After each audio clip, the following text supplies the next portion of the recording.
Qui décide si vous existez ou non? Dans l'histoire des États-Unis d'Amérique, il y a eu un moment où cette question existentielle ne se décidait pas dans les salles d'audience, ni dans les bureaux de la Maison-Blanche, ni même à la bourse de Wall Street.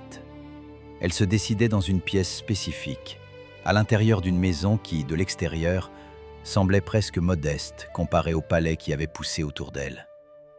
Ce n'est pas simplement une histoire de briques et de marbre. C'est l'histoire d'une femme qui, d'une seule signature sur un carton d'invitation, pouvait élever une personne au sommet de la pyramide sociale ou détruire sa réputation pour toujours.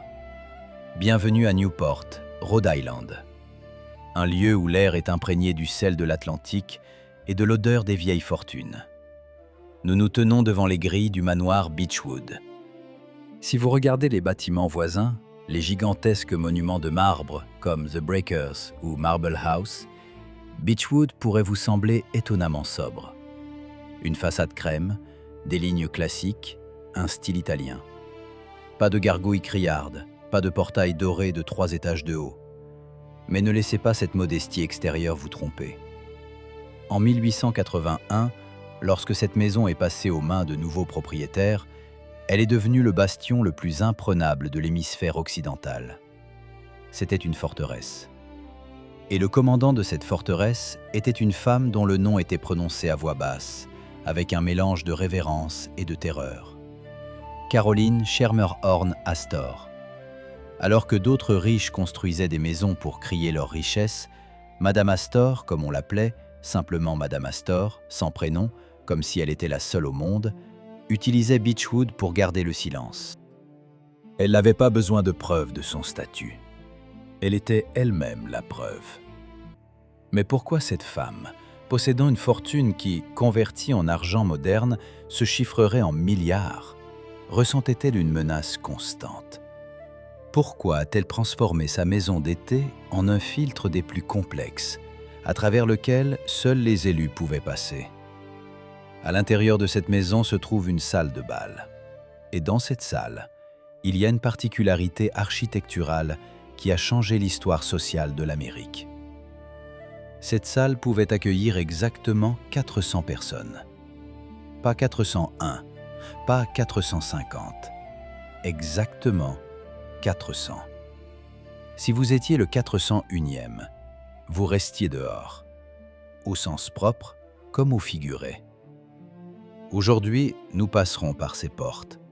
Nous verrons les miroirs qui ne reflétaient pas seulement des visages, mais la peur de perdre sa place dans la vie. Nous toucherons les rampes par lesquelles descendait un homme dont la vie s'achèverait tragiquement dans les eaux glaciales de l'Atlantique, à bord du Titanic, 30 ans plus tard. Nous verrons comment Beechwood est devenu la scène de la dernière grande bataille de la vieille aristocratie contre le monde naissant des requins industriels. Il semblait impossible que ce monde s'effondre. Il semblait que les parquets de Beechwood sentiraient éternellement le glissement des chaussures de soie des élus. Mais l'histoire, comme nous savons, aime l'ironie. Ce qui fut créé comme un symbole d'éternité et d'exclusivité est devenu un monument à l'orgueil humain et à l'inéluctabilité du changement. Dans les 20 prochaines minutes, nous n'allons pas simplement explorer les intérieurs. Nous allons disséquer l'anatomie du pouvoir. Nous découvrirons comment une seule maison est devenue le centre de l'univers pour l'élite de l'âge d'or, et le prix terrible que ses habitants ont dû payer pour le droit de s'asseoir sur le trône. Pourquoi Caroline Astor, femme au regard glacial et au corsage orné de diamants, a-t-elle choisi précisément ce promontoire rocheux surplombant l'océan? Que voyait-elle en contemplant l'étendue infinie du bleu de l'eau que les autres ne voyaient pas? Et comment cette maison, destinée à protéger sa famille de la vulgarité du Nouveau Monde, est-elle finalement devenue le témoin de l'effondrement de tout ce en quoi elle croyait? Pour comprendre cela, nous devons remonter le temps. Non pas au moment de l'achat de la maison, mais bien plus tôt. Nous devons comprendre de quelle étoffe l'âme de cette femme était tissée. Car Beechwood n'est pas qu'un simple bâtiment. C'est l'incarnation physique de son esprit, de ses peurs et de sa volonté absolue, inébranlable. L'histoire ne commence pas avec les fondations. mais avec le sang. Pour véritablement comprendre le phénomène de Beechwood et cette guerre froide qui se déroulait entre ces murs, il faut remonter le temps et regarder dans les yeux la femme qu'il a choisie. Caroline Webster Schermerhorn est née le 22 septembre 1830, dans une famille qui, pour New York, signifiait plus qu'une dynastie royale. Notez le nom de famille, Schermerhorn. Il s'agissait des soi-disant Knickerbockers, les descendants des premiers colons hollandais. Ils possédaient des terres à Manhattan, à l'époque où les moutons y paissaient encore, et non les gratte-ciels. Pour Caroline, le monde se divisait en deux parties inégales. Ceux dont les ancêtres étaient arrivés avant la guerre d'indépendance, et tous les autres. Elle a grandi avec la conviction que le statut social n'est pas quelque chose que l'on peut acheter. C'est quelque chose avec lequel on naît, comme la couleur des yeux ou la forme du nez. En 1853, un événement qui jette les bases de notre histoire a lieu. Caroline épouse William Backhouse Astor Jr. Ce ne fut pas un mariage d'amour passionné, mais une fusion de corporations. Les Astor possédaient des fortunes colossales, amassées grâce aux fourrures et à l'immobilier. Mais aux yeux des vieilles familles hollandaises, ils restaient encore légèrement insuffisamment raffinés. Les Schermerhorn, eux, avaient une réputation impeccable, mais moins de liquidité. Cette union créa un monstre d'influence absolue. Caroline obtint une ressource illimitée pour réaliser ses ambitions. Mais contre qui allait-elle se battre? Le monde autour d'elle changeait rapidement. Après la fin de la guerre civile en 1865, l'Amérique connaissait un boom industriel. De nulle part surgissaient des gens au nom de Vanderbilt, Rockefeller, Carnegie. Ils construisaient des chemins de fer, extrayaient de l'acier et pompaient du pétrole. Leur fortune grandissait à une vitesse effrayante, éclipsant les revenus de la vieille aristocratie. Pour Caroline, ces gens étaient des barbares assaillant les portes de Rome. Ils mangeaient trop vite, parlaient trop fort et portaient trop de diamants. Caroline y voyait non seulement un mauvais goût, mais une menace existentielle. Elle croyait sincèrement être la gardienne de la civilisation.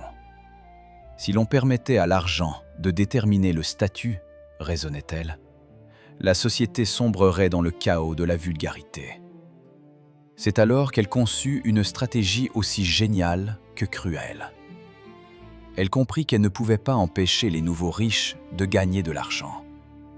Elle ne pouvait pas leur interdire de construire des palais, mais elle pouvait les priver de l'essentiel, la reconnaissance. Elle pouvait rendre leur richesse socialement inutile. À quoi bon avoir 10 millions de dollars si les portes de la seule maison qui compte sont fermées sous votre nez? Caroline décida de devenir la principale portière de l'Amérique. Elle transforma sa vie et ses maisons en bastions imprenables de l'étiquette. C'était un jeu de survie, où les armes n'étaient pas des épées, mais des cartes de visite et des invitations à dîner. Elle était une figure complexe. D'un côté, une tyranne arrogante, refusant de reconnaître la réalité. De l'autre, une femme cherchant à préserver un monde qu'elle comprenait et qui s'effondrait sous la pression du progrès. Elle n'était pas simplement snob, elle était l'idéologue de l'ancien ordre. Et pour réaliser son plan, elle avait besoin d'une tête de pont. Elle avait besoin d'un endroit où elle pourrait physiquement séparer le bon grain de l'ivraie. Cet endroit devait être Newport. Et c'est ici, au bord de l'océan, qu'elle commença à bâtir sa défense, s'appuyant sur un homme qui l'aiderait à transformer la vie sociale en une science exacte. Pour réaliser son plan grandiose, Caroline avait besoin d'un stratège. Elle manquait de flexibilité, elle était trop monumentale, comme une statue. Elle avait besoin d'un homme qui connaîtrait chaque généalogie et chaque salle secret de New York. Cet homme fut Samuel Ward McAllister, un gentleman du Sud, ne possédant pas une fortune immense, mais doté d'un goût impeccable et d'une passion maniaque pour les détails. Leur union devint un tournant dans l'histoire de l'élite américaine. Si Caroline était la reine, McAllister devint son chancelier. Ensemble, ils décidèrent de transformer le concept abstrait de société en un club fermé avec des règles strictes. En 1881, cette alliance prit une forme physique. Caroline acquit le manoir Beechwood des héritiers de Daniel Parish. Le choix était profondément symbolique. Tandis que les Vanderbilt achetaient des terres pour ériger des mausolées de marbre criant leur richesse, Astor acheta une maison avec une histoire, construite dès 51. Elle n'avait pas besoin de l'éclat de la nouveauté, elle avait besoin de la patine du temps. Mais la vieille maison nécessitait une adaptation à ses nouvelles ambitions impériales. Elle engagea l'architecte Richard Morris Hunt, l'homme qui avait façonné l'apparence de l'Amérique de cette époque, et lui confia une tâche qui ne semblait simple qu'à première vue. Elle n'avait pas besoin d'une simple rénovation.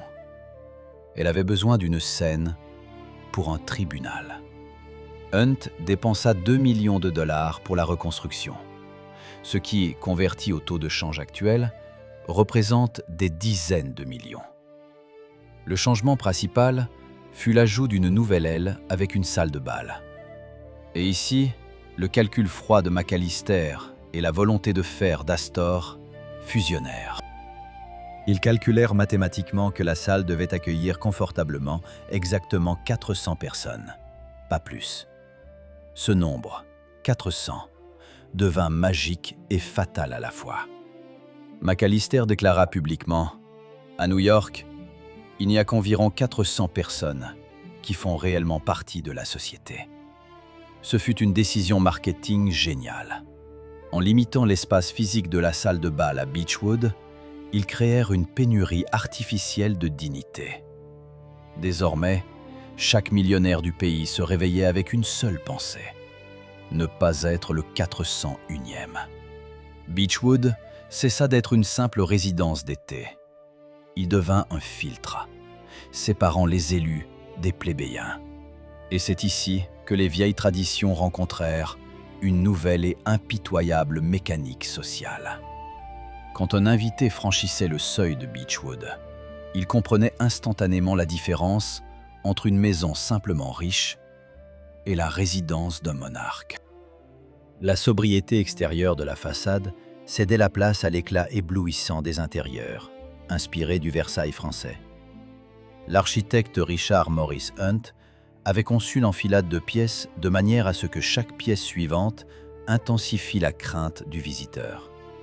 Les murs étaient recouverts de panneaux blancs, ornés de lourdes moulures dorées, et d'énormes miroirs, placés face à face, créaient l'illusion effrayante d'un couloir infini.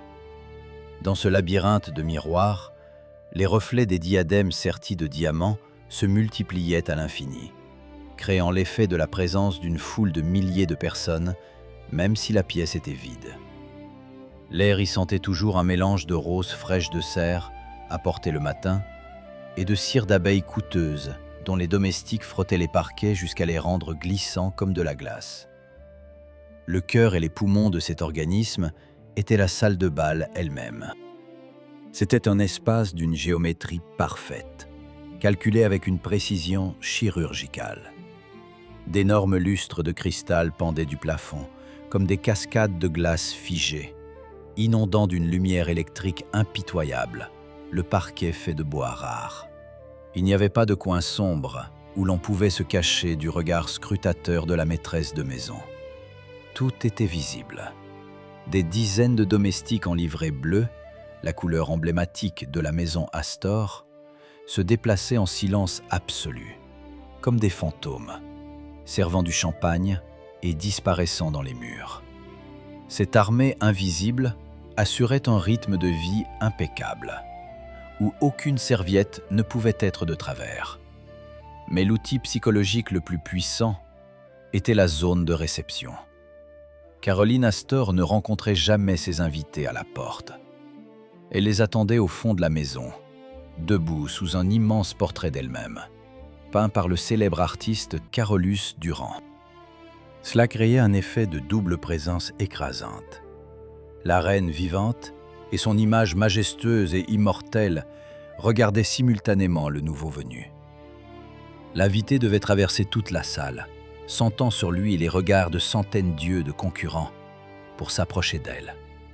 Le mobilier de style Louis XIV, les lourdes tentures de velours couleur vin, les cheminées de marbre, où, même en été, brûlait un feu, chaque détail criait légitimité et éternité.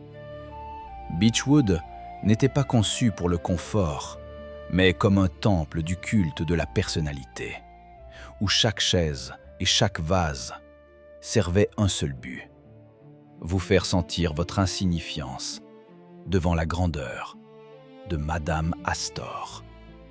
Derrière la façade impeccable de Beechwood, où chaque geste était calculé, se cachait un vide personnel assourdissant.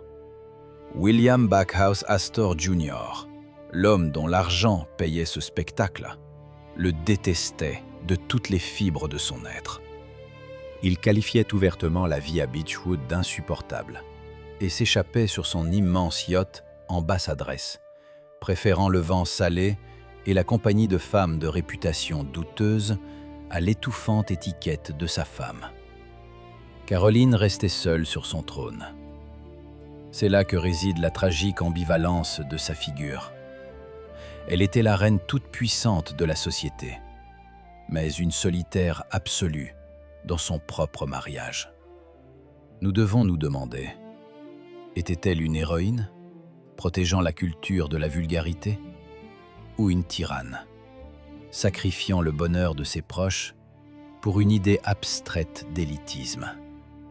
Le catalyseur de la catastrophe fut une femme que Caroline avait refusé de remarquer pendant des années: Alva Vanderbilt.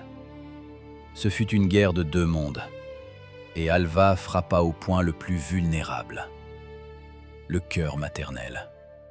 En 1883, la fille de Caroline, la jeune Carrie, rêvait d'assister au grand bal costumé des Vanderbilt.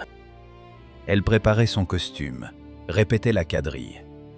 Mais le jour de l'envoi des invitations, l'enveloppe pour les Astor ne vint pas. Alva porta un coup tactique génial en déclarant « Je ne peux pas inviter Miss Astor, car Madame Astor ne m'a jamais rendu visite ni laissé sa carte de visite. » C'était un ultimatum. Caroline fut confrontée à un choix impossible: préserver sa fierté et ses principes, mais briser le cœur de sa fille bien-aimée et en faire une paria parmi la jeunesse, ou s'humilier publiquement devant une parvenue. Le moment où le carrosse noir de Caroline Astor franchit les grilles de la maison Vanderbilt pour y déposer un minuscule morceau de carton marqua le début de la fin d'une époque. Ce fut un acte d'amour maternel, mais aussi un acte de capitulation. La reine cligna des yeux. Pour la première fois, le sentiment humain l'emporta sur le règlement de fer. Mais cette faiblesse brisa fatalement les fondations sur lesquelles reposait Beechwood. L'illusion d'inviolabilité s'évanouit. Les portes étaient ouvertes. La visite chez les Vanderbilt ne fut que la première fissure dans le barrage. Le XXe siècle fit irruption dans les portes de Beechwood, balayant les conventions que Caroline avait établies pendant des décennies.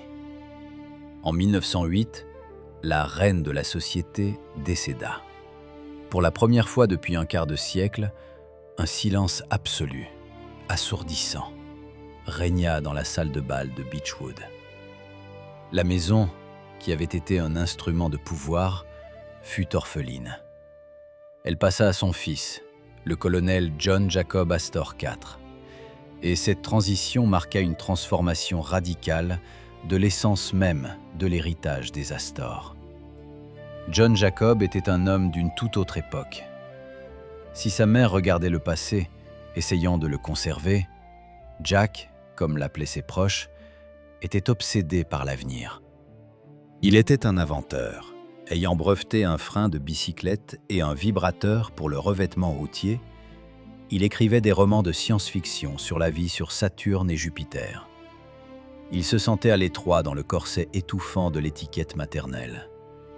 Beechwood cessa d'être une forteresse de snobisme et devint la maison d'un homme en quête de bonheur personnel. À 50 ans, allant à l'encontre de toutes les règles de la société, il divorça et épousa la Madeleine Force, âgée de 18 ans. Ce fut un scandale qui aurait fait se retourner Caroline dans sa tombe, mais Jack s'en moquait. Pour échapper au commérage, le couple entreprit un long voyage en Égypte et en Europe. La crise qui changea à jamais le destin de Beechwood et de toute la dynastie ne survint pas dans la salle de bal, mais au milieu de l'Atlantique Nord. Au printemps 1912, Jack et Madeleine, enceintes, rentraient chez eux pour commencer une nouvelle vie à Beechwood rénovée. Ils avaient acheté des billets pour le paquebot le plus luxueux de l'histoire, le Titanic. Dans la nuit du 15 avril, une catastrophe se produisit qui anéantit tous les plans. Selon les témoignages des survivants, John Jacob Astor fit preuve de cette même noblesse dont sa mère ne faisait que parler. Il aida sa jeune femme à monter dans le canot de sauvetage numéro 4. Il demanda à l'officier s'il pouvait l'accompagner, compte tenu de sa situation délicate. Ayant reçu un refus, il ne discuta pas, n'essaya pas d'acheter une place, n'utilisa pas son nom qui ouvrait toutes les portes à New York. Il recula simplement, alluma une cigarette sur le pont et resta attendre la fin avec le navire. Le passager le plus riche du Titanic, le propriétaire de Beechwood, un homme dont la fortune était estimée à 87 millions de dollars, périt, écrasé par une cheminée tombante du navire. Son corps fut retrouvé plus tard. Dans ses poches se trouvait une montre en or et plusieurs milliers de dollars, qui dans l'eau glacée ne valaient rien. Beechwood attendait un propriétaire qui ne revint jamais. La tragédie transforma cette maison, de symbole d'arrogance, en monument à la fragilité humaine. Tout l'or, toute l'étiquette, toutes les listes de 400 noms se révélèrent impuissants face à la froide fureur de la mort. L'ambition fut remplacée par le chagrin et la grandeur par le vide. Aujourd'hui, si vous vous promenez sur la promenade Cliff Walk à Newport, vous verrez Beechwood, toujours perché sur la même falaise, balayé par les mêmes vents salés de l'Atlantique. Mais l'histoire de cette maison a accompli un cercle étonnant, presque mystique, qui transforme la biographie de la famille Astor en une parabole universelle sur le temps, l'orgueil et le véritable prix de l'héritage. Après la mort de John Jacob Astor IV sur le Titanic, la maison fut orpheline. La veuve Madeleine y vécut quelque temps, mais l'époque qu'incarnait ce manoir sombra avec le paquebot. Le XXe siècle fut impitoyable envers les vieux palais. Beaucoup furent détruits, d'autres transformés en immeubles d'appartements ou en musées avec de vulgaires souvenirs. Beechwood connut aussi une période d'humiliation, servant de scène à des représentations théâtrales où des acteurs incarnaient ceux qui, jadis, y décidaient du sort du monde. Il semblait que l'esprit de Caroline Astor était définitivement bafoué. Cependant, en 2010, un événement se produisit que l'on peut qualifier d'ironie de l'histoire ou de rétablissement de la justice. Le manoir fut mis en vente et acquis pour 10,5 millions de dollars. L'acheteur fut Larry Ellison, cofondateur de la corporation Oracle, l'un des hommes les plus riches de la planète. Un homme qui avait fait fortune dans la technologie. Cette même industrie qui avait définitivement détruit l'ancien monde de l'aristocratie. Imaginez le visage de Caroline Astor si elle avait su que son temple sacré avait été acheté par un homme dont la richesse n'était pas créée par la terre ni par la fourrure, mais par un code logiciel invisible. Pour elle, il aurait été pire qu'un Vanderbilt. Il aurait été un extraterrestre. Mais c'est précisément cet étranger qui accomplit ce que les héritiers de l'ancienne fortune n'eurent ni les moyens ni la volonté de faire. Ellison investit plus de 100 millions de dollars dans la restauration de Beechwood. Il ne démolit pas les murs, ni ne le transforma en villa high-tech. Au contraire, il restaura chaque détail avec une précision fanatique. rendant à la maison sa grandeur originale, afin d'y abriter sa collection d'art des XVIIIe et XIXe siècles. La boucle était bouclée. L'argent de la nouvelle ère sauva un monument de l'ancienne ère. Cela nous enseigne la leçon principale. La lutte entre l'argent ancien et nouveau, à laquelle Caroline consacra toute sa vie, est insignifiante face à l'éternité. Le capital n'a ni odeur ni âge. Il n'a qu'une fonction: créer ou détruire. Beechwood survécut non pas grâce au snobisme de sa créatrice, mais parce que la beauté qu'elle tentait de monopoliser se révéla finalement plus forte que ses préjugés. Que nous apprend cette histoire aujourd'hui? Nous regardons Beechwood et y voyons le miroir de nos propres ambitions. Caroline Astor inventa une liste de 400 personnes pour créer l'illusion d'exclusivité. Aujourd'hui, cette liste a muté. Nous ne faisons plus la queue pour une salle de bal à Newport, mais nous nous efforçons tout aussi désespérément d'entrer dans des chats privés, d'obtenir une coche de vérification sur les réseaux sociaux ou de voir notre nom dans la liste Forbes. La mécanique de la vanité humaine n'a pas changé en un siècle et demi. Seuls les décors ont changé. Nous craignons toujours d'être le 401e, l'indésirable, l'inaperçu, celui laissé à la porte. L'histoire de Beechwood est un rappel que toutes les listes et les classements finissent dans poussière. La seule chose qui demeure, c'est ce que nous avons créé et la manière dont nous sommes partis. En fin de cette saga, on se souvient d'une grande image littéraire, créée quelques années seulement après la mort de Jack Astor. Jay Gatsby, regardant la lumière verte de l'autre côté de la baie. Les Astor furent ceux qui allumèrent cette lumière pour toute l'Amérique. Ils créèrent le mythe d'une grandeur inaccessible. Mais, comme dans le roman de Fitzgerald, ce mythe se révéla fragile. Caroline mourut dans la solitude de sa grandeur. Jack périt en faisant preuve d'une humanité qu'on ne lui avait pas enseignée. Et leur maison appartient désormais à l'homme qui a réécrit les règles du jeu. Beechwood se dresse aujourd'hui comme un témoin silencieux du fait que nous ne possédons pas vraiment les choses. Nous ne sommes que des gardiens temporaires. Nous louons notre place dans l'histoire, en la payant par nos actions, et non par nos comptes bancaires. Les murs de ce manoir ont entendu le froufrou des robes de soie, le tintement des verres de cristal, les cris à l'aide des naufragés de l'océan et le bourdonnement discret des serveurs de la nouvelle ère numérique. Mais si vous sortez sur la terrasse et fermez les yeux, vous n'entendrez qu'une seule chose: le bruit des vagues se brisant sur les rochers. Le même son que Caroline Astor entendit lorsqu'elle posa le pied pour la première fois sur ce rivage. L'océan se moque de qui vous êtes, reine de la société ou chauffeur de navire. Et dans cette grande indifférence de la nature réside la seule vraie liberté. L'histoire des Astor et de leur maison est achevée. Mais la leçon selon laquelle la dignité est plus importante que le titre et l'héritage plus important que la richesse vivra éternellement, tant que ces murs tiendront.